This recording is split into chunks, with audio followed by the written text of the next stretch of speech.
Hello दोस्तों, कैसे हो आप सब लोग। स्वागत है आप सभी का अपने इस प्यारे से चैनल के ऊपर। तो आज हम करेंगे मिरेकल सीरीज डे 20 की शुरुआत। मिरेकल सीरीज क्लास 11th में हम लोग 45 वीडियोस के अंदर पूरी की पूरी 11th का सिलेबस खत्म करने वाले हैं। आज का जो हमारा टॉपिक है वो बेहद इंटरेस्टिंग है। क्यों? क्योंकि आज हम बात करेंगे रिलेटिव मोशन इन प्लेन के बारे में। हमने ऑलरेडी रिलेटिव मोशन के बारे में बात कर ली है। मैंने ऑलरेडी आपको रिलेटिव मोशन के कंसेप्ट सिखा दिए हैं। अब उन्हें ही मोशन इन प्लेन के कॉन्टेक्स्ट में कैसे अप्लाई किया जाता है वो हम आज सीखेंगे और ढेर सारे क्वेश्चंस के थ्रू सीखेंगे। उसके अलावा हम लोग बात करेंगे advance problems in motion in plane. अब एडवांस बोलने का मतलब ये नहीं है कि डिफिकल्ट प्रॉब्लम्स है। एडवांस का मतलब है जिनको आपको एडवांस कह के कोचिंगों के अंदर डराया जाता है, जैसे रेन और छाते वाली प्रॉब्लम हो गई, रिवर बोट वाली प्रॉब्लम हो गई।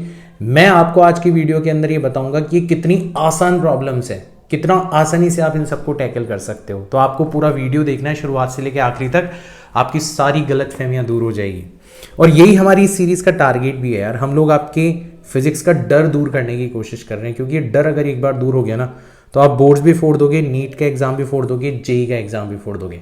किस एग्जाम के लिए आपको इस सीरीज को यूज करना है ये आपको डिसाइड करना है। मेरा काम है आपका फिजिक्स का डर दूर करना, और वो मैं दूर करके रहूंगा।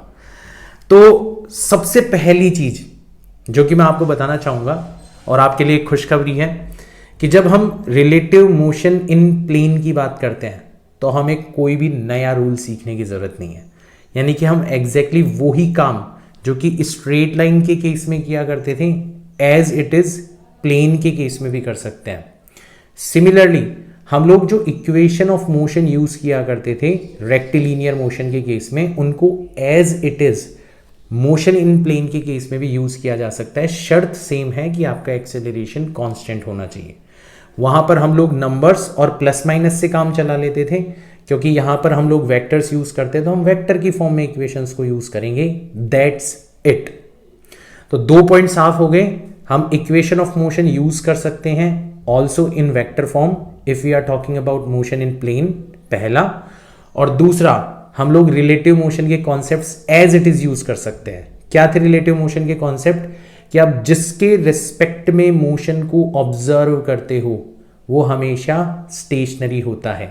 तो जिसके रिस्पेक्ट में आपको मोशन ऑब्जर्व करनी है उसके ऊपर आप उसी की वेलोसिटी के अपोजिट डायरेक्शन के अंदर वेलोसिटी अप्लाई कर दो, उसी की एक्सेलरेशन के अपोजिट डायरेक्शन में एक्सेलरेशन अप्लाई कर दो।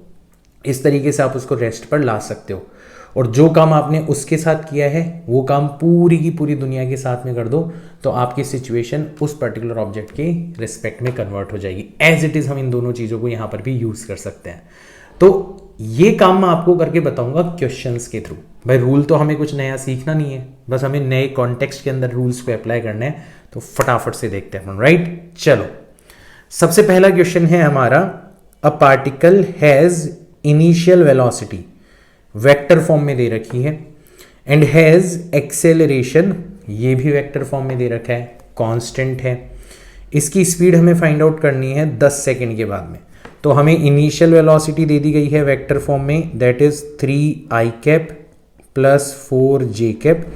हमें एक्सेलरेशन दे दिया गया है वेक्टर फॉर्म में, that is 0.4i cap plus 0.3j cap. और हमें टाइम दे दिया गया है दैट इज 10 सेकेंड। और हमें फाइनल वेलोसिटी पूछी गई है, ठीक है? फाइनल स्पीड पूछी गई है, तो पहले फाइनल वेलोसिटी निकालते हैं। वेलोसिटी वेक्टर कितना होगा? तो हम इक्वेशन लगाएंगे, फर्स्ट इक्वेशन है ना, सबको पता पड़ गया होगा। फर्स्ट इक्वेशन क्यों लगाएंगे? चारों वेरिएबल्स फर्स्ट इक्वेशन के अंदर इन्वॉल्व है। तो इसके अकॉर्डिंग v हो जाएगा आपका u, that is 3i cap plus 4j cap times acceleration. Acceleration हो जाएगा आपका 0.4 times i cap plus 0.3 times j cap multiplied by time, that is 10। तो ये हो जाएगा आपका 3i cap plus 4j cap, 10 से मल्टीप्लाई करोगे तो 4i cap plus 3j cap. तो आप आसानी से सॉल्व कर सकते हो। 7i cap plus 7j cap, ये आपकी वेलोसिटी हो जानी चाहिए। और इसका मैग्नीट्यूड अगर आप निकालोगे तो मैग्नीट्यूड अपन कैसे निकालते थे? 7 बाहर आ जाएगा, रूट ऑफ 1 प्लस 1, ठीक है? तो 7√2 ये हमारी वेलोसिटी की वैल्यू हो जानी चाहिए। ऑप्शन 3 हमारा क्या हो जाना चाहिए? करेक्ट हो जाना चाहिए। मतलब मैग्नीट्यूड कैसे निकालते हो, आई कैप के कोफिशिएंट का स्क्वायर कर दो 7 स्क्वायर, जे कैप के कोफिशिएंट का स्क्वायर कर दो 7 स्क्वायर, 7 स्क्वायर और 7 स्क्वायर को ऐड करोगे तो 2 टाइम्स 7 स्क्वायर होगा, 7 स्क्वायर तो रूट से बाहर आ जाएगा, 2 अंदर फंसा रह जाएगा, 7√2 आपका आंसर आ जाएगा। नेक्स्ट क्वेश्चन देखते हैं। नेक्स्ट क्वेश्चन में कह रखा है a boat is sailing with a velocity 3 I cap plus 4 J cap with respect to ground and water in river is flowing with a velocity minus 3 I cap minus 4 J cap. Relative velocity of the boat with respect to water is. तो हमें क्या क्या दे रखा है, हमें दे रखा है velocity of boat किसके रिस्पेक्ट में, ग्राउंड के रिस्पेक्ट में दे रखी है। कितनी दे रखी है, 3 I cap plus 4 J cap। और हमें दे रखी है velocity of water with respect to ground minus का 3 आई कैप एंड माइनस का 4 जे कैप। और हमें क्या फाइंड आउट करना है, velocity of boat with respect to water. तो हमें क्या करना पड़ेगा, जो velocity of boat with respect to ground था हमें वाटर के रिस्पेक्ट में फाइंड आउट करनी है, तो वाटर की अपोजिट वेलोसिटी हमें अप्लाई करनी पड़ेगी। तो जो भी वाटर की वेलोसिटी है उसका अपोजिट यानी कि minus V water with respect to ground, ये हमें ऐड करना पड़ेगा। आप इसको एज अ फॉर्मूला भी ध्यान रख सकते हो। तो ये आपकी वेलोसिटी हो जाएगी। चलो वैल्यूज रखते हैं, तो ये हो जाएगा आपका 3 आई cap plus 4 J cap minus of minus 3 I cap minus 4 J cap, minus minus plus हो जाएगा, तो ये हो जाएगा 6 i cap plus 6 i cap plus 8 j cap. ये हमारी हो जाएगी velocity of boat with respect to water. अगर कोई मैग्नीट्यूड पूछता तो हम लोग इसका मैग्नीट्यूड भी आसानी से निकाल सकते थे। नेक्स्ट क्वेश्चन देखो, हमसे पूछा गया है a bird is flying towards south with a velocity 40 kilometre per our. A train is moving with a velocity 40 km per hour towards east. What is the velocity of the bird with respect to an observer in the train? हमें bird की जो velocity है वो train के respect में find out करनी है। तो अब क्योंकि एक straight line के अंदर motion नहीं है तो हम vectors का use कर लेते हैं। तो हम एक reference frame बना लेते हैं। कैसी reference frame बना लेते हैं, ये ईस्ट डायरेक्शन हो गई, ये वेस्ट हो गई, ये नॉर्थ हो गई और ये साउथ हो गई। ईस्ट का मतलब हो गया आई कैप, वेस्ट का मतलब हो गया माइनस आई कैप, नॉर्थ का मतलब हो गया जे कैप और साउथ का मतलब हो गया माइनस जे कैप। तो अब इसके हिसाब से देखते हैं कि अपनी वेक्टर फॉर्म में क्या होगी वेलोसिटी। तो bird is flying towards south, तो velocity of bird with respect to ground हमें टुवर्ड्स साउथ दे रखी है, तो हो जाएगी -40 टाइम्स जे cap kilometre per hour. Towards south है तो माइनस जे कैप से मैंने मल्टीप्लाई कर दिया। And train is moving with velocity, velocity of train with respect to ground हमें कितनी दे रखी है 40 kilometre per hour, but towards east, east का मतलब हो जाएगा 40 टाइम्स आई कैप। इतने kilometre per hour vector form में हमने लिख लिया ट्रेन की वेलोसिटी होगी। अब सिंपल सा रूल लगाना है, हमें ट्रेन के रिस्पेक्ट में वेलोसिटी फाइंड आउट करनी है, मतलब ट्रेन को स्टेशनरी बनाना होगा। ट्रेन की जो वेलोसिटी है उसकी अपोजिट वेलोसिटी हमें ऐड करनी पड़ेगी। तो velocity of bird with respect to train अगर कोई हमसे पूछे तो ये हो जाएगा velocity of bird with respect to ground minus velocity of train with respect to ground, यानी कि -40 times J cap and -40 times I cap. ये हमारी वेलोसिटी हो जाएगी। किलोमीटर पर आवर में आंसर देना है तो यूनिट चेंज करने की जरूरत नहीं है। तो आप इसको ऐसे भी लिख सकते हो, इट इज मैग्नीट्यूड अलग कर लो, तो मैग्नीट्यूड अलग करोगे तो कितना आ जाएगा आपका 40 टाइम्स √2, ये मैग्नीट्यूड हो जाएगा। और डायरेक्शन कितनी हो जाएगी आपकी, डायरेक्शन हो जाएगी आपकी minus I cap minus J cap divided by √2। अब इसको आप इंटरप्रेट कैसे करोगे कि आपकी वेलोसिटी का जो मैग्नीट्यूड है वो तो 40√2 है। अच्छा, मैग्नीट्यूड कैसे निकाला ये पता पड़ गया ना आपको। मैग्नीट्यूड कैसे निकाला मैंने, जो आई कैप का कोफिशिएंट है उसका स्क्वायर कर दिया, जे कैप का कोफिशिएंट का स्क्वायर कर दिया, दोनों को ऐड कर दिया और होल रूट ले लिया, तो ये हमारा मैग्नीट्यूड हो गया। और डायरेक्शन अपन कैसे निकालते हैं, डायरेक्शन अपन निकालते हैं, जो भी आपका वेक्टर है उसको हम लोग डिवाइड कर देते हैं किससे, हमारे यूनिट मतलब यूनिट वेक्टर निकाल लेते हैं, जो भी आपका वेक्टर है उसको वेक्टर के मैग्नीट्यूड से डिवाइड कर देते हैं। इस तरीके से हम लोग फाइंड आउट कर सकते हैं। अब माइनस आई कैप का मतलब क्या हुआ, माइनस आई कैप का मतलब हो गया towards west, minus I cap का मतलब हो गया towards west, and minus G cap का मतलब हो गया टुवर्ड्स साउथ। तो हमारी जो वेलोसिटी है उसका मैग्नीट्यूड होगा 40√2 metre kilometre per hour towards south west, towards south west. मतलब ऑप्शन 3 हमारा क्या हो जाना चाहिए, ऑप्शन 3 हमारा करेक्ट हो जाना चाहिए। इस तरीके से हम लोग इस क्वेश्चन को सॉल्व कर सकते हैं। हमें क्या रखा है, a particle is moving with a velocity of 10 metre per second towards east.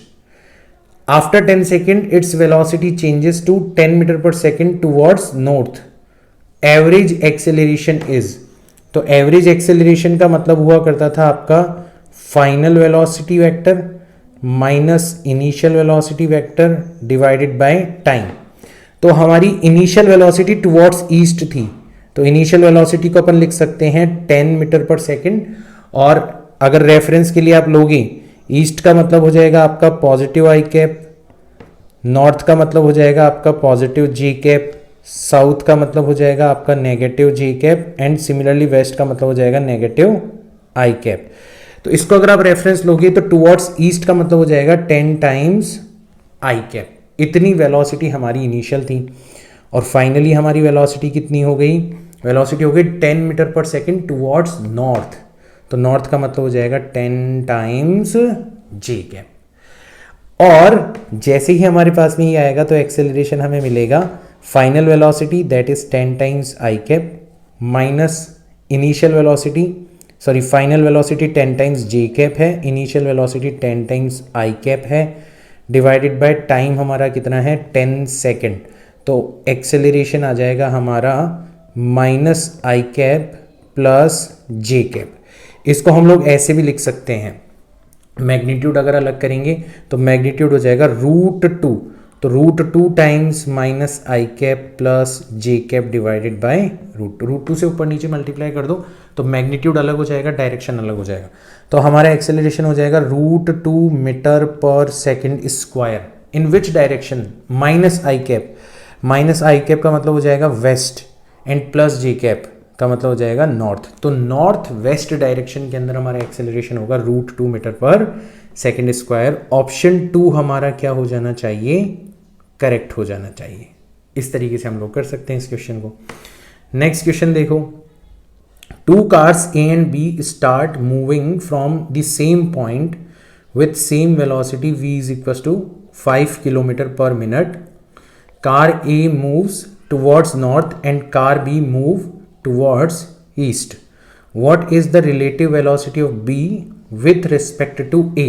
Similar question बिल्कुल। अगर अपन कार A की वेलोसिटी के बारे में बात करें तो वो है कितनी, 5 किलोमीटर पर मिनट। किस डायरेक्शन के अंदर है, so car A moves towards north, तो नॉर्थ का मतलब हो जाएगा आपका j cap. And car B के बारे में बात करें तो स्पीड तो उसकी भी 5 किलोमीटर पर मिनट ही है, बट डायरेक्शन किधर हो जाएगी, डायरेक्शन टुवर्ड्स ईस्ट, ईस्ट का मतलब हो जाएगा आई कैप। अब हमें फाइंड आउट करना है relative velocity of B with respect to A.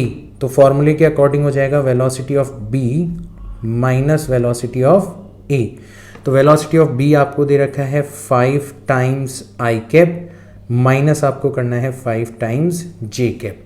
तो इसको भी आप लिख सकते हो 5 times √2 I cap minus J cap divided by √2। Magnitude अलग, यूनिट वेक्टर अलग। तो आप इसको लिख सकते हो 5√2 किलोमीटर पर मिनट। और डायरेक्शन कैसे इंटरप्रेट करोगे, पॉजिटिव आई कैप, पॉजिटिव आई कैप का मतलब हो जाएगा east, and negative J cap, negative J cap का मतलब हो जाएगा साउथ। तो साउथ ईस्ट डायरेक्शन के अंदर हमारी जो वेलोसिटी है वो जाएगी 5√2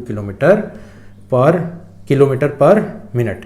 तो देखो कौन सा ऑप्शन करेक्ट हो जाना चाहिए, हमारा ऑप्शन ए जो है वो करेक्ट हो जाना चाहिए। इस तरीके से हम इस क्वेश्चन को सॉल्व कर सकते हैं।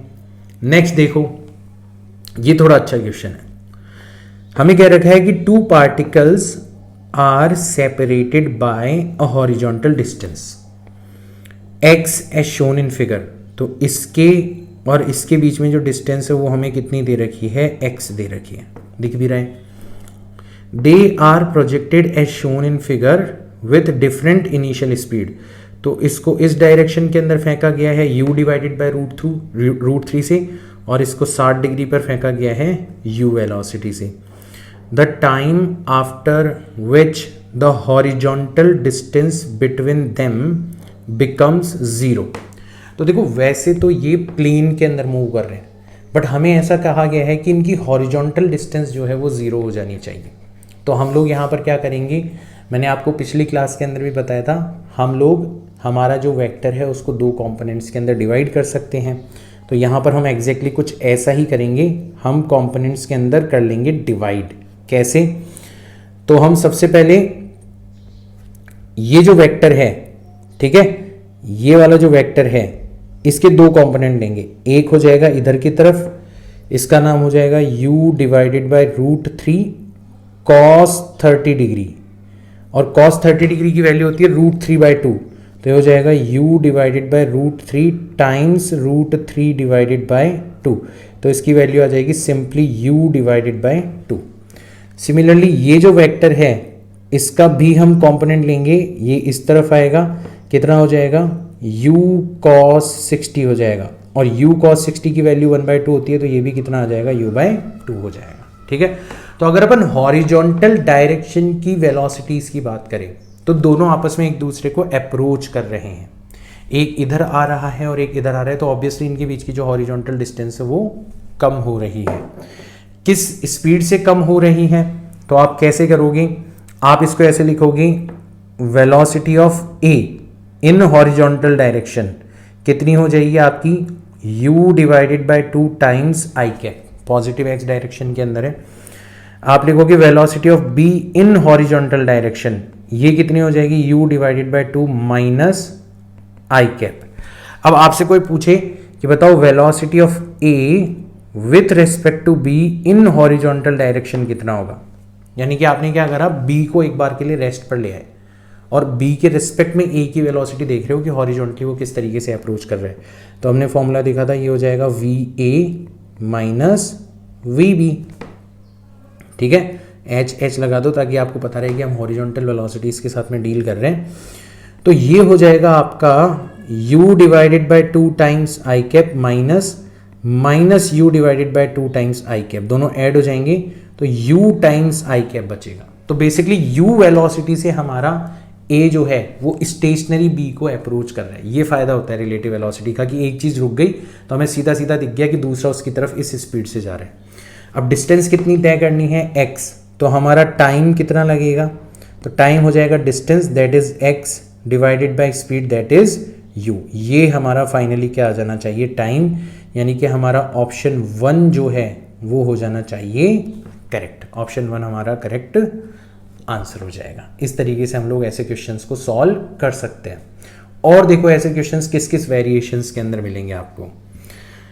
ऐसा भी मिल सकता है आपको क्वेश्चन, आपको कह रखा है कि 4 persons P Q R S of same mass travel with same speed u along a square of side d such that each one always faces the other।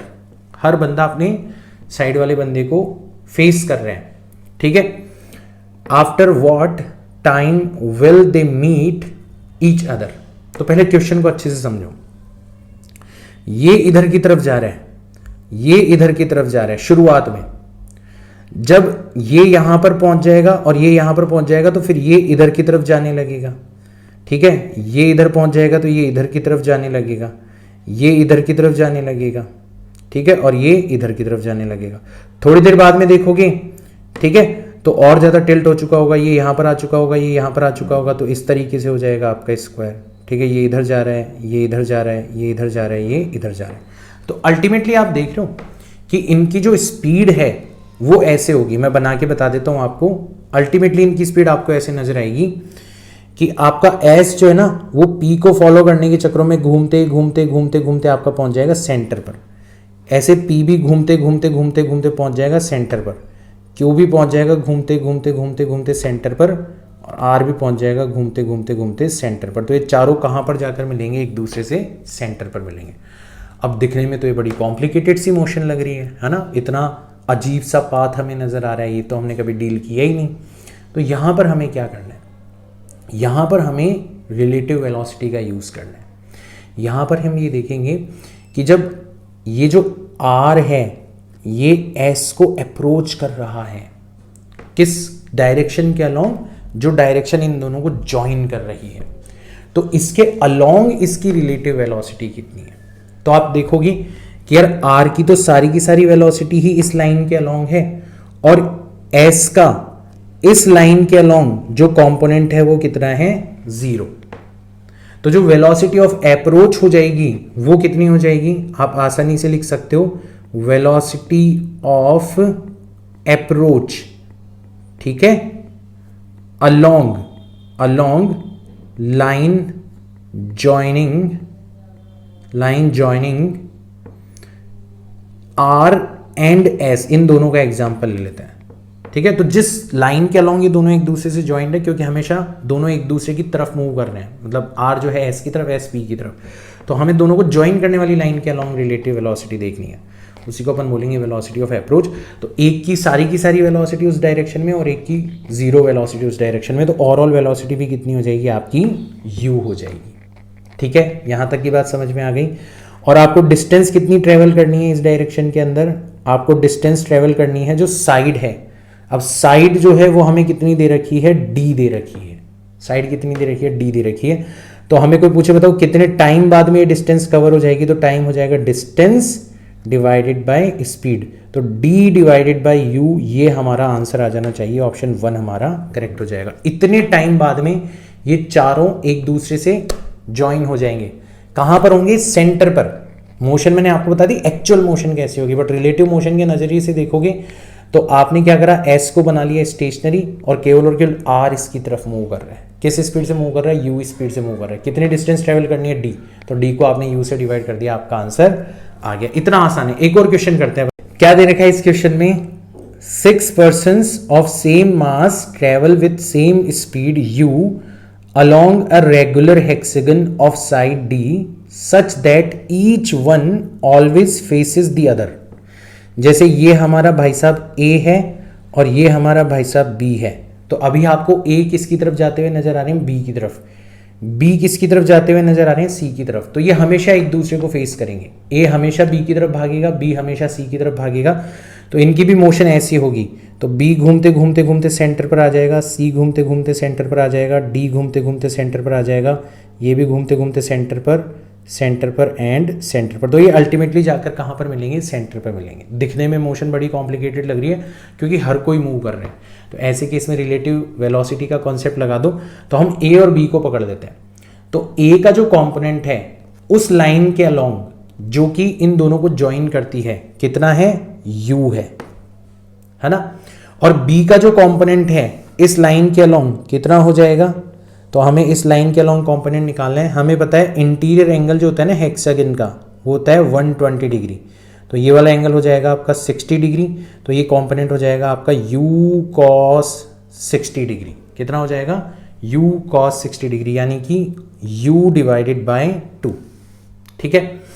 तो एक तरीके से वेलोसिटी ऑफ A जो है वो तो है u times minus I cap, अगर आप इस डायरेक्शन को आई कैप मान लेते हो, और वेलोसिटी ऑफ B जो है वो है आपकी u divided by 2 times minus I cap, ये भी माइनस आई कैप डायरेक्शन के अंदर ही। तो हमें निकालना है velocity of A with respect to B। किसी भी एक के रिस्पेक्ट में दूसरे की वेलोसिटी निकाल लो, एक को स्टेशनरी बना लो, दूसरे को चला दो, तो ये हो जाएगा velocity of A minus velocity of B। तो इसकी वैल्यू आ जाएगी आपकी वेलोसिटी ऑफ A मतलब minus u times I cap, velocity of B मतलब minus u divided by 2 times I cap, ठीक है। तो अल्टीमेटली ये हो जाएगा minus u plus u by 2, यानी कि माइनस का u divided by 2 times I cap. Magnitude अगर कोई पूछे इसका तो सिंपली आ जाएगा आपका कितना, u डिवाइडेड बाय 2। इस स्पीड के साथ वो दोनों एक दूसरे को अप्रोच कर रहे होंगे, तो यही हो जाएगी आपकी वेलोसिटी ऑफ अप्रोच। बिल्कुल ऐसा ही क्वेश्चन किया था अपनों ने, ठीक है। अब जैसे हमारे पास में वेलोसिटी ऑफ अप्रोच आ गई, डिस्टेंस हमारे पास में ऑलरेडी रखी हुई है, कितनी है डिस्टेंस हमारी, जो साइड है वो d, तो हमारा टाइम कितना हो जाएगा, टाइम हो जाएगा distance divided by velocity of approach, that is u divided by 2, तो twice of d divided bye u, that will be your answer. Option number 3 आपका क्या हो जाना चाहिए, करेक्ट हो जाना चाहिए। तो ऐसे और भी शेप्स आपको दिए जा सकते हैं, आपको ट्रायंगल दिया जा सकता है, ऐसा ट्रायंगल वाला क्वेश्चन आपको कहीं ना कहीं दिखाई देगा, इक्विलैटरल ट्रायंगल वाला, ठीक है। तो ये A है, ये B है, ये C है, ये इधर जा रहा है u स्पीड से, ये इधर जा रहा है u स्पीड से, और ये इधर आ रहा है u स्पीड से। तो अगेन A की जो वेलोसिटी है वो तो ऑलरेडी AB के अलोंग है, B की वेलोसिटी देखो, ये वाला एंगल 60 डिग्री है, तो ये वाला कंपोनेंट हो जाएगा u cos 60 degree, that is u divided by 2। तो वेलोसिटी ऑफ A हो जाएगी आपकी कितनी, माइनस u टाइम्स आई कैप, और वेलोसिटी ऑफ B हो जाएगी आपकी कितनी, positive u divided by 2 times I cap. तो velocity of A with respect to B करोगे तो कितनी आ जाएगी, minus u times I cap minus u by 2 times I cap. अब की बार दोनों ऐड हो जाएगी क्योंकि दोनों एक दूसरे को अप्रोच कर रही है, तो आ जाएगा minus 3u divided by 2 times I cap. तो बेसिकली वेलोसिटी ऑफ AB जो है इसका मैग्नीट्यूड हो जाएगा 3u डिवाइडेड बाय 2। डिस्टेंस आपको कितनी दे रखी है, d दे रखी है, तो आपका टाइम जो हो जाएगा वो जाएगा d divided bye 3u divided by 2, that is 2d divided by 3u। तो ऐसा क्वेश्चन आपको ट्रायंगल के लिए भी मिल सकता है, घबराने की बिल्कुल भी जरूरत नहीं है, हमारे पास में करने का तरीका अवेलेबल है। तो इस तरीके से हमारी हेल्प कर देती है कई बार रिलेटिव वेलोसिटी। अब हम देखते हैं कि यार ये जो रिलेटिव मोशन का कॉन्सेप्ट है मोशन इन प्लेन के लिए, जिसको अपन वेक्टर फॉर्म में यूज कर रहे हैं, इसका इंटरेस्टिंग प्रॉब्लम्स के अंदर भी यूज किया जा सकता है, जो कि एक बार देखने में बड़ी डिफिकल्ट लगती है। जैसे ये वाली प्रॉब्लम देखो, आपको कहा गया है कि two particles A and B move with constant velocities v1 and v2 at the initial moment their position vectors are r1 and r2 respectively. The condition for particle A and B for their collision is।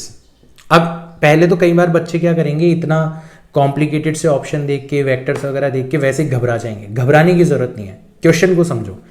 Question में हमें दो particles की location दे रखी है। अब location normally frame of reference में दी जाती है in form of position vector. तो जैसे मान लो ये हमारा ओरिजिन है, ठीक है, और ये हमारा पहला वाला पार्टिकल है और ये हमारा दूसरा वाला पार्टिकल है। तो इसका पोजीशन वेक्टर हमें दे रखा है r1, ठीक है, तो ये हमें दे दिया गया है r1 वेक्टर, और इसका पोजीशन वेक्टर दे दिया गया है r2, तो ये हमें दे दिया गया है r2 वेक्टर। ऐसे कह दिया गया है कि ये दोनों पार्टिकल्स इस लोकेशन पर।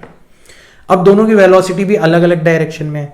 जैसे इसकी वेलोसिटी इस डायरेक्शन में है, दैट इज v1, है ना, और इसकी वेलोसिटी हो सकता है इस डायरेक्शन में है, दैट इज v2।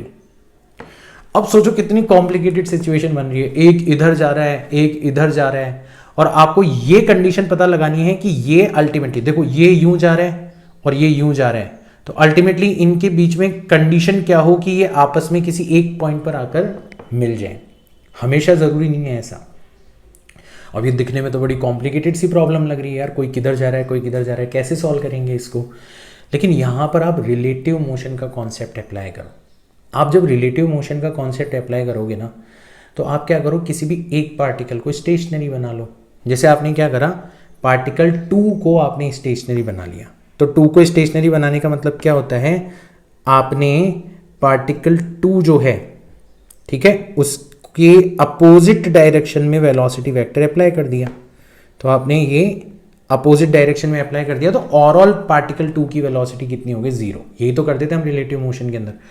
और ये सेम काम आपने 1 के ऊपर भी कर दिया, तो सेम काम आपने 1 के ऊपर भी कर दिया, ठीक है, तो ये हो गई, ठीक है, इस तरीके से आपने अप्लाई कर दिया। डायरेक्शन दिखा दी मैंने, ठीक है, -v2 भी कह सकते हो इसको, -v2 भी कह सकते हो अल्टीमेटली। तो बेसिकली आप इन दोनों वेक्टर्स को अब ऐड कर रहे हो, मतलब जो पार्टिकल 1 है अब उसके ऊपर 2 वेलोसिटीज है, तो आप इन दोनों को ऐड कर रहे हो। तो ऐड कर रहे हो तो इनकी जो रिजल्टेंट वेलोसिटी आनी चाहिए, इनकी जो रिजल्टेंट वेलोसिटी आनी चाहिए वो किस डायरेक्शन में आनी चाहिए, वो इस डायरेक्शन में आनी चाहिए ताकि ये अल्टीमेटली जाके किससे मिल जाए, 2 से मिल जाए। क्वेश्चन को ध्यान से समझना, आपने 2 को बना दिया स्टेशनरी, तो 2 भाई साहब जी यहां पर बैठे हुए हैं, है ना, और अब आपका पार्टिकल 1 जो है वो 2 के रिस्पेक्ट में अगर 2 की तरफ जाने लगेगा, अब 2 की तरफ को अपन टेक्निकली कैसे बोलेंगे, वो लाइन जो कि 1 और 2 को क्या कर रही है, ज्वाइन कर रही है। तो ये वाली जो डायरेक्शन है, इस डायरेक्शन के अंदर अगर हमारी रिलेटिव वेलोसिटी हो जाएगी तब जाके हमारे पार्टिकल्स पक्का एक दूसरे से मिलेंगे। तो हमारी नेसेसरी कंडीशन क्या हो गई कि if velocity of 1 with respect to 2 को आपने स्टेशनरी बना दिया, उसके रिस्पेक्ट में 1 की जो वेलोसिटी है is in the direction of vector, कौन से वाले वेक्टर की डायरेक्शन में होनी चाहिए। अब ये वाला जो वेक्टर है ना, इसका हेड 2 की तरफ है और टेल 1 की तरफ है, तो ये वेक्टर हो जाएगा कौन सा, R2 माइनस R1। इस डायरेक्शन में हमारी velocity of 1 with respect to 2 हो जानी चाहिए, दोनों की डायरेक्शन सेम हो जानी चाहिए। तो इस वेक्टर की डायरेक्शन का मतलब क्या होगा, इस वेक्टर की डायरेक्शन का मतलब हो जाएगा वेक्टर डिवाइडेड बाय वेक्टर का मैग्नीट्यूड, ये हो जाती है डायरेक्शन यूनिट वेक्टर। और velocity of 1 with respect to 2, उसकी डायरेक्शन का मतलब क्या हो जाएगा, velocity of 1 minus velocity of 2, इन दोनों वेक्टर्स को तो ऐड किए, डिवाइडेड बाय इनका मैग्नीट्यूड v1 माइनस v2 का मैग्नीट्यूड। ये हमारी नेसेसरी कंडीशन आ गई। इस कंडीशन में पक्का दोनों पार्टिकल्स जो हैं वो एक दूसरे से जाके टकराएंगे। अल्टीमेटली आपने एक पार्टिकल को स्टेशनरी बना दिया ना, और दूसरा उसके रिस्पेक्ट में उसी की तरफ आ रहा है, ये तो रुका हुआ है, ये इसी की तरफ आ रहा है, तो अल्टीमेटली टक्कर होगी ही होगी। इतना आसान बना देता है रिलेटिव मोशन का कॉन्सेप्ट हमारे कॉम्प्लिकेटेड मोशंस के सिनेरियोज को। और देखो, अगर मान लो वो टकराएंगे नहीं, मान लो ये कंडीशन फॉलो नहीं हो रही, तो हमसे क्या पूछा जा सकता है, हमसे पूछा जा सकता है कि चलो मान लिया वो टकरा रहे नहीं है, तो बताओ उनके बीच की मिनिमम डिस्टेंस कितनी होगी, कब वो एक दूसरे के सबसे पास आके गुजरेंगे। ठीक है, इस तरीके से, तो वो भी अपन क्वेश्चन कर लेते हैं। तो हमें कहा गया है a ship A is moving westwards with a speed of 10 kilometer per hour. A ship B that is 100 kilometers south of A is moving northwards with a speed of 10 kilometer per hour. The time after which the distance between them becomes shortest. तो shortest distance कितनी होगी, कितने time बाद में होगी, अपन पूरा investigate करते हैं। चलो, तो हमें जो जो कहा गया है पहले उसको एक बार ड्रॉ करने की कोशिश करते हैं। हमें कहा गया है ship A is moving westwards, तो ये हमारी हो गई शिप ए, और ये किस डायरेक्शन के अंदर मूव कर रही है, वेस्ट डायरेक्शन के अंदर मूव कर रही है। बहुत ही बढ़िया बात है। और शिप बी 100 किलोमीटर साउथ, तो यहां से 100 किलोमीटर आप साउथ चले जाओगे तो आपको एक और शिप दिखाई देगी। ये डिस्टेंस आपको कितनी दे रखी है, 100 किलोमीटर दे रखी है, तो आपको एक और शिप दिखाई देगी। जरूरी नहीं है इसके नीचे ही हो, बट साउथ की डायरेक्शन में। ठीक है, which is moving northwards with A speed of 10 kilometre, और ये नॉर्थ डायरेक्शन के अंदर मूव कर रही है विथ 10 मीटर। तो वेस्ट डायरेक्शन के अंदर हो गई और ये नॉर्थ डायरेक्शन के अंदर हो गई। इसकी स्पीड भी 10 किलोमीटर पर आवर है और इसकी स्पीड भी 10 किलोमीटर पर आवर है। The time after which the distance, तो एक इधर जा रही है और एक इधर जा रही है, तो कब इनके बीच की ऐसी मोशन हो रही है, ये इधर और ये इधर, तो ऐसी मोशन हो रही है, तो किस कंडीशन में इनकी जो डिस्टेंस है वो मिनिमम होगी, पहले तो हम लोग वो फाइंड आउट करते हैं। तो डिस्टेंस मिनिमम कब होगी ये जानने के लिए, ये भी मूव हो रहा है, ये भी मूव हो रहा है, तब तो आपको मोशन कॉम्प्लिकेटेड लगेगी। आप क्या करो, किसी एक को स्टेशनरी बना दो, किसी एक को क्या कर दो, स्टेशनरी बना दो, तो अपने आप ही आपकी मोशन जो है वो आसान हो जाएगी। और किसी को भी आप स्टेशनरी बना सकते हो। तो लेट्स से आपने ए को स्टेशनरी बना दिया, तो आपने अपोजिट डायरेक्शन में अप्लाई कर दिया 10 किलोमीटर पर आवर की स्पीड। तो ओवरऑल स्पीड कितनी हो गई, ए की 0 हो गई। और सेम काम आपने बी के ऊपर कर दिया, आपने इसके ऊपर भी 10 किलोमीटर पर आवर इतनी स्पीड अप्लाई कर दी, वेलोसिटी अप्लाई कर दी। तो अब ए तो हो गया रेस्ट पर, ए बैठा है अपनी जगह पर, और बी जो है उसकी जो ओवरऑल वेलोसिटी है वो आपको इस डायरेक्शन के अंदर नजर आएगी और उसकी वैल्यू हो जाएगी आपकी 10√2 किलोमीटर पर आवर। 10 किलोमीटर ऊपर 10 किलोमीटर इधर, दो परपेंडिकुलर वेक्टर्स का जो रिजल्टेंट होता है वो √2 टाइम्स ईच वेक्टर होता है। तो ओवरऑल वेलोसिटी हो जाएगी आपकी 10√2 किलोमीटर पर आवर। ठीक है, अब ए देख रहा है बैठा बैठा, ए देख रहा है कि बी यहां पर है, थोड़ी देर बाद में यहां पर आ गया, थोड़ी देर बाद में यहां पर आ गया, थोड़ी देर बाद में यहां पर आ गया, ऐसे बढ़ता जा रहा है। और ए यहां पर बैठा बैठा देख रहा है। तो ए के सबसे करीब कब आएगा बी, जब आएगा जब ए और बी के बीच की जो डिस्टेंस है वो एग्जैक्टली क्या हो जाए, इस लाइन के परपेंडिकुलर हो जाए। खुद देख लो, यहां पर डिस्टेंस ज्यादा होगी, ठीक है, अगर बी यहां पर रहेगा तो डिस्टेंस ज्यादा है, बी यहां पर आएगा डिस्टेंस कम हुई, यहां पर आया डिस्टेंस और कम हुई, यहां पर आया सबसे कम हुई, यहां पर चला गया फिर बढ़ने लग गई डिस्टेंस, फिर बढ़ने लग गई डिस्टेंस, फिर बढ़ने लग गई। तो डिस्टेंस मिनिमम कब होगी, जब ए बैठा बैठा देखता रहे, बी भाई साहब जी गुजर रहे हैं और ए से बी की जो लाइन ऑफ मोशन है उसके ऊपर परपेंडिकुलर डाला जाए, ये हमारी मिनिमम डिस्टेंस होगी। कितने टाइम बाद में होगी वो भी हम निकालेंगे, बट पहले मिनिमम डिस्टेंस कितनी होगी वो हम फाइंड आउट करने की कोशिश करते हैं। तो बड़ी आसानी से फाइंड आउट कर सकते हैं, सिंपल ज्योमेट्री अप्लाई करनी है। देखो ये वाला एंगल 45 डिग्री हो जाएगा क्योंकि दोनों वेक्टर सेम है, तो इनका जो रिजल्टेंट होगा वो दोनों के बाइसेक्टर के अलोंग होगा। ठीक है, ये जो डिस्टेंस है ये हमें कितनी दे रखी है, 100 किलोमीटर दे रखी है, और हमें ये वाली डिस्टेंस फाइंड आउट करनी है, दैट इज एक्स मिन, ये वाली डिस्टेंस फाइंड आउट करनी है। तो आप कौन सा वाला रेशियो लगा, कोई सा भी रेशियो लगा सकते हो, आपके पास में हाइपोटेनस एंड परपेंडिकुलर है, तो आप लिखोगे sine of 45 degree is equal to minimum distance divided by hypotenuse, that is 100 kilometre. Sine 45 की वैल्यू हो जाती है 1/√2, तो मिनिमम जो डिस्टेंस है वो आ जाएगी आपकी 100 डिवाइडेड बाय √2 किलोमीटर्स, ये हमारी मिनिमम डिस्टेंस होगी। और जैसे हमारे पास में मिनिमम डिस्टेंस आ गई कि अब हमसे पूछा गया है टाइम, कितना टाइम होगा, इसके बारे में अपन बात करते हैं। ठीक है, यहां तक की बात आ गई समझ में। तो इसको भी आप अलग अलग तरीके से निकाल सकते हो। कैसे निकालोगे, या तो आपकी जो रिजल्टेंट वेलोसिटी है उसी डायरेक्शन में आप देख लो कितनी डिस्टेंस ट्रेवल करी जा रही है।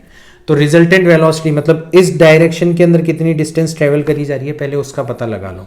तो इस डायरेक्शन में अगर मान लो डिस्टेंस हमारी x है, ठीक है, तो हम लिखेंगे 1045 डिग्री या फिर cos 45 डिग्री लिख दो, और भी ज़्यादा आसान हो जाएगा।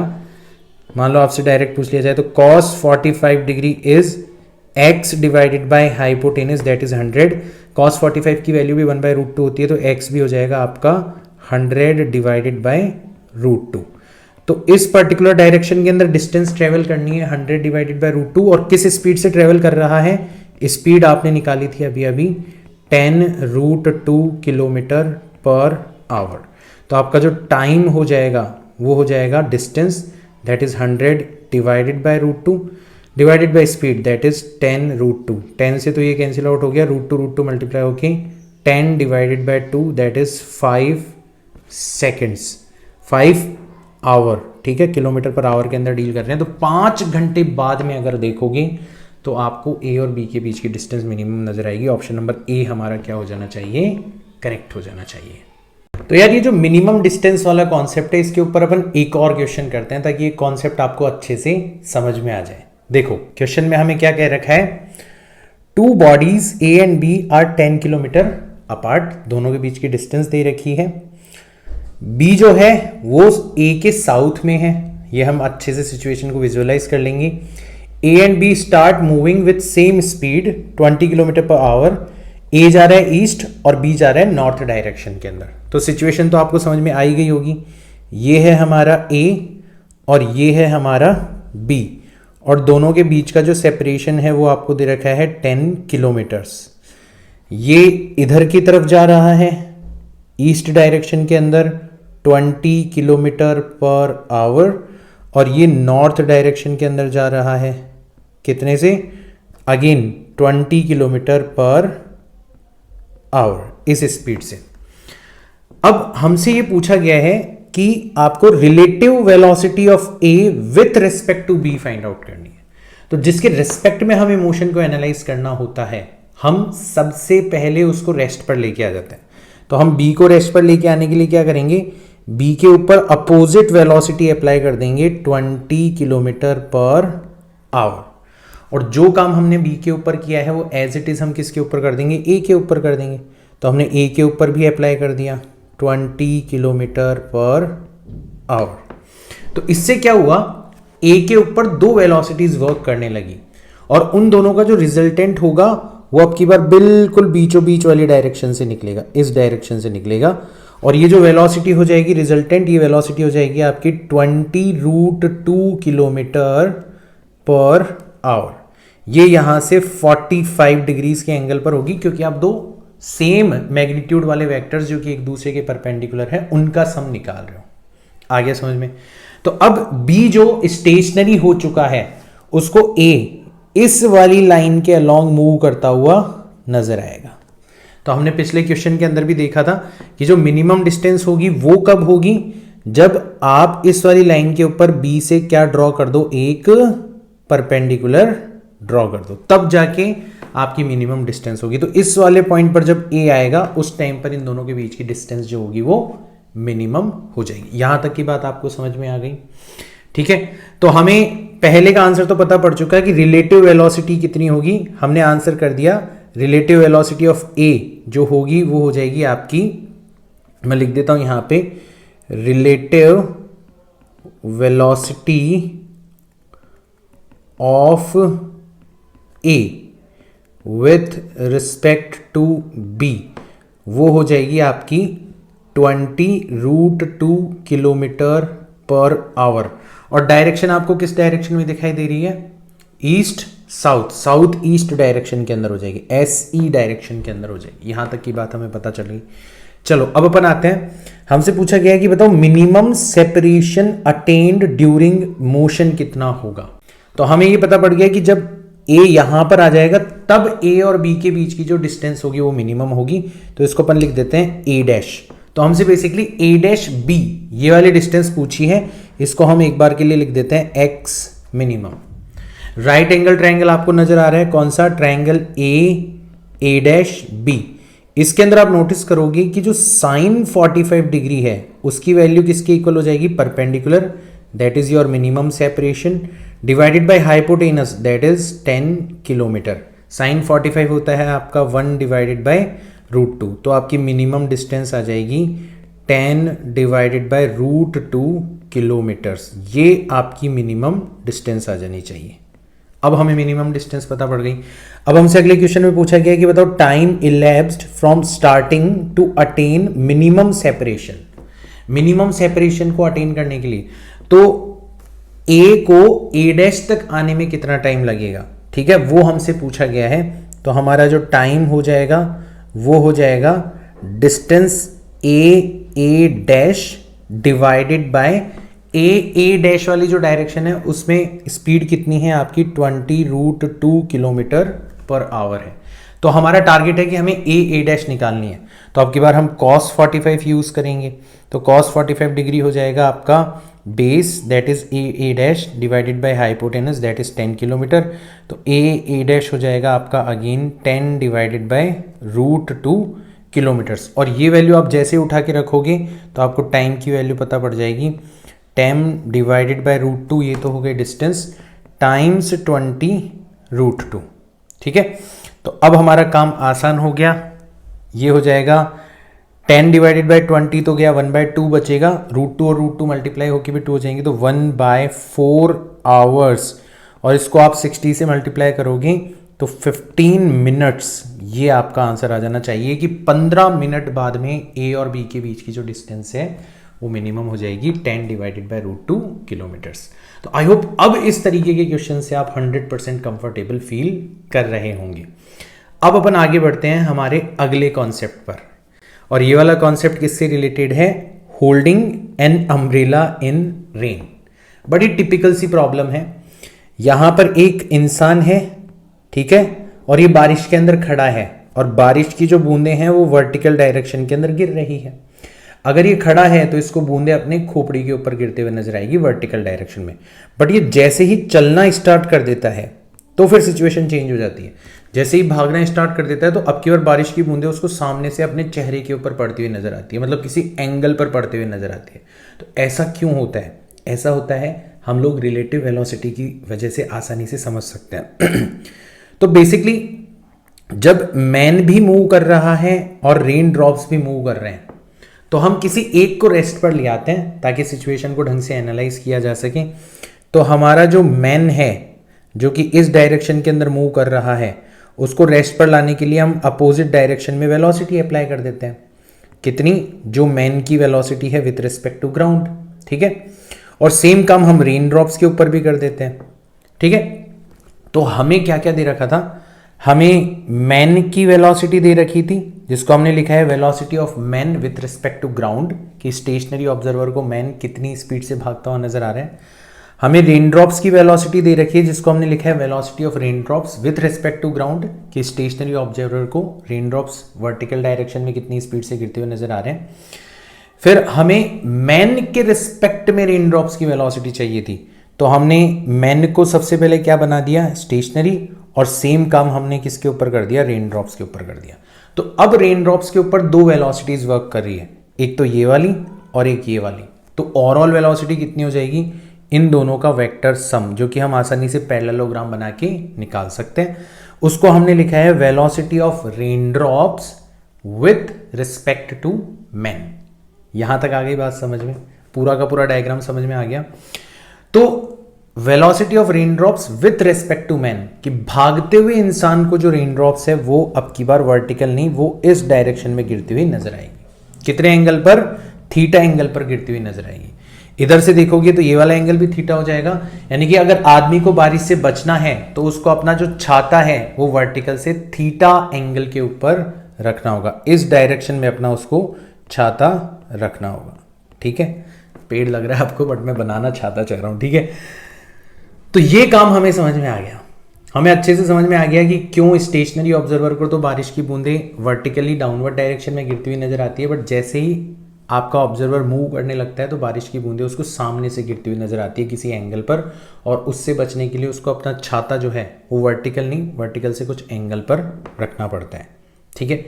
कितने एंगल पर रखना पड़ता है कोई अगर हमसे पूछे, यानी कि हमसे इस थीटा की वैल्यू पूछी जा सकती है, तो आपके पास में एक राइट एंगल ट्रायंगल बन रहा है जिसकी तीनों साइड्स जिन जिन वेक्टर्स को रिप्रेजेंट कर रही है उनमें से कोई सी भी दो आपको दी जा सकती है।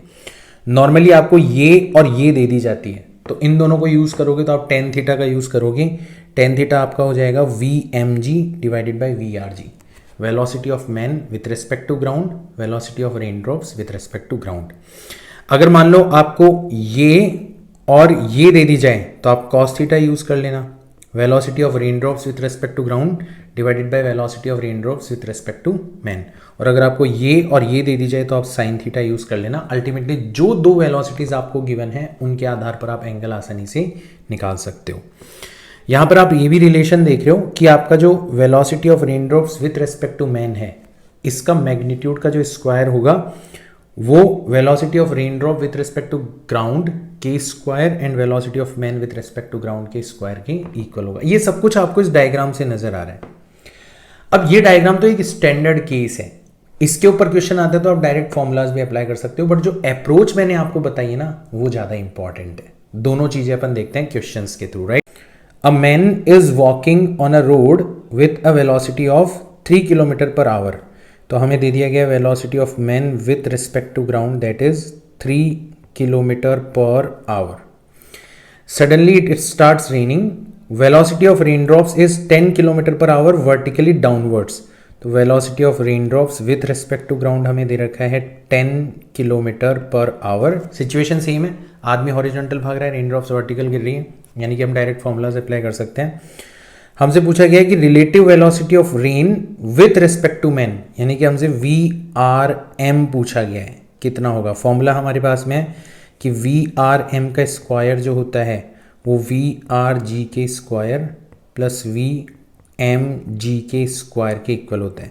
तो 3 का 10 का स्क्वायर करोगे तो 100 आ जाएगा, और 3 का स्क्वायर करोगे तो 9 आ जाएगा। तो VRM की वैल्यू आ जाएगी आपकी √109 kilometre per our. Option number 3 हमारा क्या हो जाना चाहिए, करेक्ट हो जाना चाहिए। एक थोड़ा सा इंटरेस्टिंग क्वेश्चन करते हैं। A man standing in rain holds an umbrella at angle 30 degree from the vertical. देखो क्वेश्चन में ट्विस्ट है, आदमी जब खड़ा है ना तो ही अम्ब्रेला 30 डिग्री पर है, मतलब हवाएं चल रही है, रेन ड्रॉप्स वर्टिकली नहीं गिर रही, वो 30 डिग्री के एंगल पर गिर रही है। ठीक है, तो हमें क्वेश्चन के अंदर कह दिया गया है कि रेन ड्रॉप्स जो हैं, ठीक है, रेन ड्रॉप्स जो हैं मतलब velocity of rain drops with respect to ground, वो आपकी बार वर्टिकल नहीं है, वो आपकी बार वर्टिकल से कितने एंगल बना रही है, 30 डिग्री का एंगल बना रही है। उसी एंगल पर आदमी को खड़े खड़े छाता रखना पड़ रहा है। चलो बहुत अच्छी बात है। Now he throws the umbrella and starts running with 10 kilometre per our.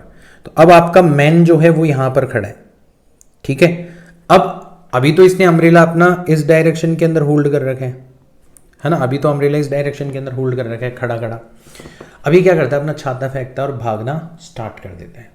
सबसे पहले तो यहां पे ये जानना इंटरेस्टिंग है कि मैन जो है वो भागेगा किधर। अगर मैन इस डायरेक्शन के अंदर भागता है, मतलब velocity of man with respect to ground इस डायरेक्शन के अंदर होगा, तो इसके रेस्पेक्ट में जब अपन रेन ड्रॉप्स को देखेंगे तो हमें इसके अपोजिट डायरेक्शन में वेलोसिटी अप्लाई करनी पड़ेगी ताकि ये स्टेशनरी हो जाए। सेम काम हमें रेन ड्रॉप्स के ऊपर करना पड़ेगा, ठीक है। और जब अपन सेम काम रेन ड्रॉप्स के ऊपर करेंगे तो अब की बार पैरेललोग्राम बनाएंगे तो रेन ड्रॉप्स की जो velocity with respect to man होगी वो और ज्यादा एंगल के ऊपर होगी, जबकि क्वेश्चन में हमें कह रखा है कि velocity of rain drop with respect to man vertical downward direction में। तो पक्का हमारा मैन जो है वो इस तरफ भागना चाहिए, ठीक है। Velocity of man with respect to ground इस डायरेक्शन होना चाहिए ताकि जब अपन इसको स्टेशनरी बनाएं तो इस डायरेक्शन में वेक्टर अपनी तरफ से अप्लाई करें, सेम काम अपन रेन ड्रॉप्स के ऊपर करें, ठीक है। और तब जाके जब पैरेललोग्राम अपन बनाएं तो इनका जो रिजल्टेंट है वो आपको वर्टिकल डायरेक्शन में नजर आए। ये काम हमें इंपॉर्टेंट था, यहां पर करना था। तो एक बार वापस से मैं ड्रॉ कर देता हूं। हमें पता पड़ गया कि velocity of man with respect to ground पक्का इस डायरेक्शन के अंदर होगा। इसको स्टेशनरी बनाने के लिए हमें अपोजिट डायरेक्शन में VMG अप्लाई करना पड़ेगा। रेन को इसके रिस्पेक्ट में देखना है तो सेम चीज हमें किसके ऊपर करनी पड़ेगी, रेन ड्रॉप्स के ऊपर करनी पड़ेगी। और अब की बार जब आप पैरेललोग्राम बनाओगे तो पक्का जो डायगोनल है वो किस डायरेक्शन में आना चाहिए, वर्टिकली डाउनवर्ड डायरेक्शन में आना चाहिए। That is VR with respect to man is should be in vertical direction. पूरा खेल आपके सामने आ गया। अब आपसे पूछा गया है कि find the velocity of rain with respect to running man, मतलब हमें VRM पूछा गया है सबसे पहले तो, ठीक है। कैसे निकालेंगे, क्या हमें ये दे रखा है कि he throws the umbrella and starts running, हमें VMG दिया हुआ है, कितना है 10 किलोमीटर पर आवर, और हमें क्या दे रखा है, एंगल दे रखा है 30 डिग्री। तो हम इस वाले ट्रायंगल के अंदर, ये जो ट्रायंगल बन रहा है ना, इस वाले ट्रायंगल के अंदर ये वाली साइड VMG है तो ये वाली साइड भी कितनी हो जाएगी, VMG हो जाएगी। तो परपेंडिकुलर हो गया VMG और ये बेस हो गया आपका VRM। इन दोनों को यूज करते हैं तो अपन लिखेंगे 10-30 degree is equal to VMG divided by VRM। 10-30 degree का मतलब होता है 1/√3। तो पक्का जो VRM है वो हो जाएगा √3 टाइम्स VMG। VMG कितना दे रखा है 10, तो 10√3 किलोमीटर पर आवर। इतनी स्पीड हमारी होनी चाहिए रेन ड्रॉप्स की विथ रिस्पेक्ट टू मैन। हमसे पूछा गया है also calculate the actual speed of rain drops. Actual speed हमें फाइंड आउट करनी है तो उसके लिए अपन sin 30 यूज कर लेते हैं। sin 30 हो जाएगा आपका VMG divided bye VRG। sin 30 होता है आपका 1/2, तो VRG आपको नजर आ जाएगा ट्वाइस ऑफ VMG। VMG की वैल्यू 10 दे रखी है, इसका मतलब 20 किलोमीटर पर आवर। एक्चुअल में रेन ड्रॉप्स जो है वो इस स्पीड से हवाओं की वजह से ऑलरेडी 30 डिग्री एंगल पर गिर रही हैं। ये हमें अच्छे से पता चल गया। इसके अलावा आपसे सेम कॉन्सेप्ट जो अपन पढ़ रहे हैं मोशन इन प्लेन के लिए, जो रिलेटिव मोशन वाला कॉन्सेप्ट अपन पढ़ रहे हैं, इसके ऊपर आपको रिवर बोट वाली प्रॉब्लम्स भी पूछी जा सकती है। कैसे? तो आपको रिवर को क्रॉस करने के लिए कहा जाएगा। अब दो अलग अलग सिचुएशंस आपसे पूछी जा सकती है।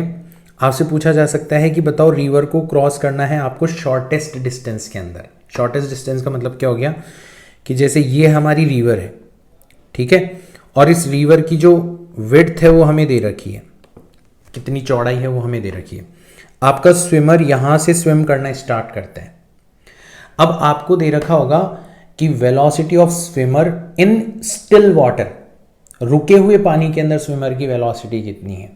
रुके हुए पानी का मतलब है अपन पानी के रिस्पेक्ट में स्विमर की वेलोसिटी की बात कर रहे हैं, है ना।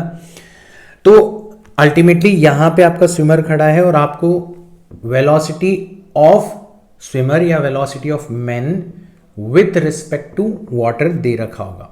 अब आपको अगर इस पॉइंट से सीधा इस पॉइंट पर पहुंचना है तो आपको इसी डायरेक्शन के अंदर अपने स्ट्रोक्स अप्लाई नहीं करने पड़ेंगे। आप क्या करोगे, इस डायरेक्शन से थीटा एंगल के ऊपर तैरना स्टार्ट करोगे। यानी कि जो velocity of man with respect to river, still water के अंदर जो मैन की स्पीड दे रखी है वो किस डायरेक्शन में लोगे, अगर आप वेलोसिटी लोगे तो वो आप एक्चुअल में जिस डायरेक्शन में आप पहुंचना चाहते हो उससे थीटा एंगल पर लोगे। आप पूछोगे सर ऐसा क्यों? क्योंकि देखो रुके हुए पानी के अंदर हम इधर तैरना चाह रहे हैं और पानी खुद इधर की तरफ तैर रहा है, और जब दोनों चीजें एक साथ होगी तो आप बेसिकली इनका वेक्टर सम करना चाहोगे, और वो वेक्टर सम जो है वो आपका किस डायरेक्शन में आना चाहिए, बिल्कुल सीधी डायरेक्शन में आना चाहिए, जिसको अपन बोलेंगे velocity of man with respect to ground. कोई आदमी स्टेशनरी खड़ा होकर देख रहा है आपको, तो उसको आप किस तरीके से किस डायरेक्शन के अंदर जाते हुए नजर आओगे। और ये डायग्राम अगर आपको समझ में आ गया तो आपके साथ में सारी चीजें क्लियर हो चुकी हैं। आपसे पूछा जाए कि बताओ angle eight which swimmer should make his strokes, तो आप इस ट्रायंगल को पकड़ लो। नॉर्मली आपको क्या दिया जाता है, ये दे दिया जाता है और ये दे दिया जाता है। ये वाली साइड और ये वाली साइड इक्वल है, मतलब ये भी कितनी है, वी आर जी है। तो साइन थीटा यूज करोगे आप परपेंडिकुलर डिवाइडेड बाय हाइपोटेनस, तो साइन थीटा हो जाएगा आपका V R G divided by V M R. दोनों आपको दिए होते हैं, आप आसानी से थीटा निकाल सकते हो। कोई पूछे बताओ time to cross the river कितना होगा, रिवर को क्रॉस करने में टाइम कितना लगेगा। तो रिवर को क्रॉस करना है तो हमें डी डायरेक्शन चलनी है, इस डी डिस्टेंस चलनी है इस डायरेक्शन के अंदर, और इस डायरेक्शन के अंदर हमारी कौन सी वाली वेलोसिटी है, वी एम जी। तो हम अगर टाइम निकालना चाहते हैं तो हम जो रिवर की विड्थ है उसको विड्थ के अलोंग जो वेलोसिटी है वी एम जी उससे डिवाइड कर देंगे। अब आप बोलोगे सर वी एम जी कहाँ से आएगा, ट्राइंगल से निकाल सकते हो। आपका जो वी एम जी है उसको आप आइदर लिख सकते हो root V M R square minus V R G square, hypotenuse square minus perpendicular square, या फिर आप चाहो तो ये भी कर सकते हो। ये जो वी एम आर है ना, इसका थीटा की डायरेक्शन में जो कंपोनेंट होगा जिसको अपन लिखेंगे V M R cos theta, इससे भी आप डिवाइड कर सकते हो। ये बेसिकली वी एम जी के इक्वल ही होगा। दोनों तरीके से आप फाइंड आउट कर सकते हो। अगर आपको थीटा दे रखा है तो आप इसका यूज कर सकते हो, और अगर आपको थीटा नहीं दे रखा, नॉर्मली आपको velocity of man with respect to river, यानी कि स्टिल वाटर के अंदर मैन की जो स्पीड है वो और खुद रिवर की स्पीड गिवन होती है, तो ज़्यादातर आपको ये वाला फॉर्मूला यूज करने की जरूरत पड़ेगी। तो यहाँ पर हम लोगों ने यहाँ से तैरना स्टार्ट किया था, हम सीधा का सीधा पहुँच गए शॉर्टेस्ट डिस्टेंस जो पॉसिबल है उसके अलोंग हमने रिवर को क्रॉस किया है। एक अप्रोच तो ये हो गई। दूसरी अप्रोच क्या होती है, मिनिमम टाइम, हमारा टाइम जो है वो मिनिमम होना चाहिए। उसके लिए हम क्या करते हैं, हम तैरना ही इस डायरेक्शन के अंदर स्टार्ट करते हैं, ठीक है। तो हमने इस डायरेक्शन में तैरना स्टार्ट किया, पानी हमें इधर की तरफ बहा के ले जा रहे हैं, तो ओवरऑल हमारी जो स्पीड होगी ग्राउंड पे खड़े खड़े कोई देखेगा उसको इस डायरेक्शन के अंदर नजर आएगी। तो अब की बार वी एम आर इधर हो जाएगा, वी आर जी इधर हो जाएगा और वी एम जी आपको इस डायरेक्शन के अंदर नजर आएगा। हमें टाइम तो सबसे कम लगेगा, बट हमें किनारे किनारे किनारे किनारे एक्स डिस्टेंस दूर पहुंचना पड़ेगा सामने वाले किनारे से, ठीक है। तो हमसे क्या क्या पूछा जा सकता है, हमसे मिनिमम टाइम पूछा जा सकता है टू क्रॉस द रिवर। तो इस डायरेक्शन में हमने डी डिस्टेंस कवर करी है with speed V M R, तो टाइम तो हमारा डायरेक्ट ही आ जाएगा D divided by V M R, ठीक है। और हमसे पूछा जाए कि बताओ distance along the flow of river कितना होगा, इस डायरेक्शन में कौन बहा के लेके जा रहा है, वी आर जी, कितने टाइम तक, इतने टाइम तक। तो टाइम को स्पीड से मल्टीप्लाई कर दो, तो D divided by V M R को आप वी आर जी से मल्टीप्लाई कर दो, आपको एक्स की वैल्यू पता पड़ जाएगी। सारे सिंबल्स की मीनिंग आपको ध्यान में रखनी है।